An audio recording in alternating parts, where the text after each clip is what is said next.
Lastly, intermediate athletes are based in between the beginners and the elites. They are more resilient and in situations compared to the beginners and are also more competitive. However, they wouldn't be as resilient as the elites. For example, in a football match, if they made a few bad passes, they would be able to get over them and carry on with the game and try and play their best. However, if they were to miss a winning penalty, they may not be able to get over it. And due to them not having the professionalism, they wouldn't be able to play the game like they were before. Whereas an elite has the experience of being a professional, so they would be able to have the mental strength to keep their head up and carry on with the game with their best performance. Lastly, we're going to go on to the catastrophe theory. So this theory shows how an athlete's performance is affected by their level of arousal. The graph used for this theory has 4 different points, which shows 4 different stages of an athlete's performance. The first phase is phase A.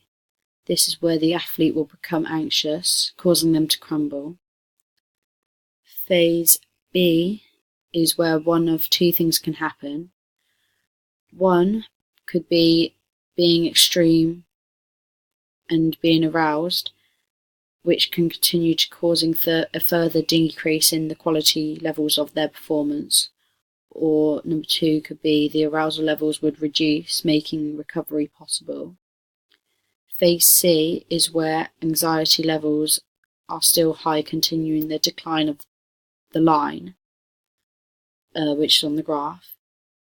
And then lastly, phase D is where arousal levels decrease, so the performer recovers their anxiety and their arousal starts to return to their optimum level. An example of this could be a hockey player may miss an easy shot in a game and then go for a break, and when they come back from the break they may play some good passes and they start to regain their confidence, and then they find themselves in the same position for a shot, but this time they score. However, an example for an athlete not recovering is in netball. This could be when a goal attack has missed a free throw after a goal defence has whispered something in their ear. This would have caused the goal attack to become angry and over-aroused and cause their performance to continue to decline and get worse.